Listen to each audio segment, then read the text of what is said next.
10절은 이틀을 머무셨다는데, 예루살렘에서 패책을 받으신 예수님은 유대인들을 부정하다고 멸시했던 사마리아인들에게서 환영을 받으셨습니다. 예수님께서 사마리아인들과 교제하는 것은 바리새인들에게 도저히 용납될 수 없는 일이며, 또한 사마리아 여자와 대화를 나누시는 것은 랍비의 규율을 어긴 것이었습니다. 그러나 예수님은 세상의 구주이시다는 것이 나오고, 즉 유대인이나 사마리아인뿐만 아니라 세계의 모든 사람들을 위한 구주시다입니다. 세상의 구주는 이곳과 요한 1서 4장 14절에만 나오고 있습니다. 영과 진리로 드리는 새 예배의 길은 예수님을 하나님의 아들 그리스도로 믿는 모든 사람에게 열려 있다고 합니다. 41절은 말씀을 듣고 믿게 되었다인데, 유대인들은 표적을 보고서도 믿지 않았지만 사마리아인은 말씀만을 듣고도 믿었다라고 합니다. 오직 말씀 위에 세워진 믿음만이 참된 믿음이라고 하고요. 43절에 보면 이틀 외에가 나오는데, 그곳을 떠나 이틀 수가에서 머무신 후 그곳, 즉 사마리아를 떠나 갈릴리로 가셨다는 얘기고요. 44절에 보면 고향이 나옵니다. 예수님께서는 유대 베들레헴에서 나셨고 나사렛에서 성장하셨으며 오랫동안 머물러 사신 곳을 갈릴리 지방이었기 때문에 모두가 고향이라고 말할 수 있습니다. 여기에서는 베들레헴에서 나셨고, 또 구원은 유대인들로부터 난다고 하셨고, 유대인에게 유대에서 박해 때문에 갈릴리로 가셨으므로 유대를 가리킨다고 볼 수 있습니다.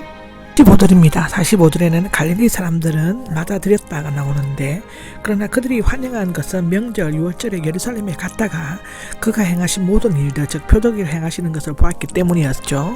그들은 자신들이 구원할 수 있는 메시아가 아니라 놀라운 기적을 보여줄 제주꾼을 환영했던 것입니다. 6절입니다. 갈릴리 가나가 나오는데, 본서에 기록된 7대 표적 가운데서 첫 번째 표적, 즉 물로 포도주를 만드심을 행하셨던 갈릴리 가나에서 두 번째 표적을 행하였습니다. 이 두 표적은 비슷한 점들을 가지고 있는데, 첫째는 전자는 물이 포도주가 되었다고, 후자는 거의 죽게 된 아들이 살아났다는 것이고, 전자는 기적을 이룬 것이 예수님의 어머니의 믿음이었는데, 후자는 왕의 신하의 믿음이었습니다. 세 번째로는 전자는 하인들이 포도주가 된 물을 가져오는데, 후자는 종들이 생명의 복된 소식을 가져옵니다. 네 번째로는 둘 다 슬픔에서 기쁨으로 옮겨지지만, 전자는 제자들이 믿었고 후자는 신하와 그 온 집이 믿게 됩니다. 왕은 그 당시 갈릴리 지방을 맡은 본분왕 헤롯 안디바였다고 하는데, 이것은 마태복음 14장 1절을 보시면 됩니다. 신하란 말은 귀족 왕가의 친척으로 번역될 수도 있지만, 신하가 더 적합하다는 이야기는 백부장 이야기와는 전혀 다른 것이죠. 17절을 보면 내 아들을 고쳐 주십시오가 나옵니다. 아마도 그는 예수님께서 가나에서 기적을 행하였고, 또 예루살렘에서 많은 표적들을 행하였다는 소문을 들어서 알았을 것입니다. 그가 왕의 고위 관리로서 34km나 떨어진 가나에서 직접 예수님을 찾아간 것은 아들의 상태가 매우 위급했음을 보여줍니다. 원문에 아들 앞에 간사가 있는 것은 독자임을 암시하고 있다고 하는데요. 왕의 신하는 말씀만 하옵소서, 누가복음 7장 1절에서 10절을 보시면 되고, 라고 말했던 백부장은 달리 내려오셔서 고쳐주십시오라고 간청하였습니다.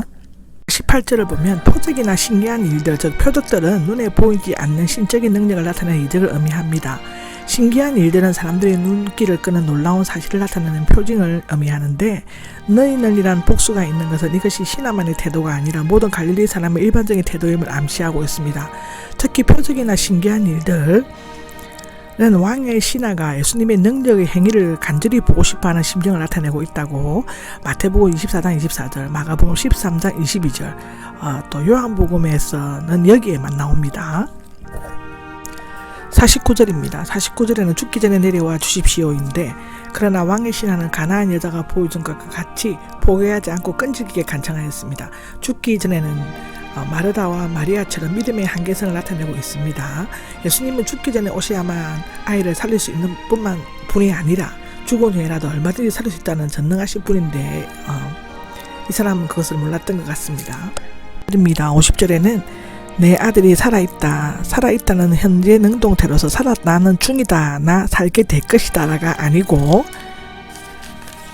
지금 살아서 정상적으로 활동하고 있다는 뜻입니다. 여기에서 예수님께서는 그에게 표적들이나 신기한 일들을 보지 않고도 믿을 것을 요구하셨는데, 참된 믿음은 보지 않고도 믿는 것이라고 히브리서 11장 1절은 말하고 있습니다. 말씀을 믿고 떠나갔던데, 만일 그가 믿지 못했다면 예수님께 다시금 내려오셔서 고쳐주십시오라고 간청했을 것입니다. 이제 그 믿음은 죽기 전에 아들 곁으로 꼭 돌아오셔야 고칠 수 있다는 단계에서 오시지 않고 말씀만으로도 능히 고칠 수 있다는 것을 알고 성숙해가는 믿음입니다. 오늘에는 바로 그 시간이 나옵니다. 예수님 말씀하시던 바로 그 시간에 열이 떨어졌다는 것을 알게 되었는데요. 어제 오후 1시는 해질 때부터 하루가 지나 시작되는 유대인의 시간 계산법에 의한 것이며 신하가 종이 중간 지점에서 만난 시간은 저녁 7시로부터 10시 사이의 것으로 추정되어집니다. 아마도 종들이 만나기 전까지 가버나움으로 내려가는 길은 의심과 확신, 기대와 설레임, 죽음과 삶이 엇갈리는 멀고도 힘든 길이었을 것이었습니다. 아들이 살아있다는 말을 들었을 때 왕의 신하의 마음은 어땠을까? 그와 그의 온 집안이 다 믿었습니다. 이것은 온 가족이 예수를 믿는 최초의 예인데요. 다른 예는 사도행전 18장 8절 그리스도의 가족이 있습니다. 하나님의 말씀이 있는 그대로 믿는 것, 여기에 기적을 이루는 참된 믿음이 비결입니다. 요한복음 4장의 마지막이 54절입니다. 여기 두 번째 표적이 나오죠. 비교적 시간적 순수와 표적의 횟수가 잘 기록된 것은 공생의 첫 표적을 행한 곳이었을 뿐만 아니라 갈릴리 지방이 예수님께서 살아나신 곳이기 때문일 것입니다. 만일 왕의 신하가 로마 갈리였다면 유대인일 수도 있습니다. 팔레스타인에 살고 있는 대표적인 세 그룹, 곧 유대인과 사마리아인 그리고 이방인의 이적을 베푸신 것이 되어지는 것입니다.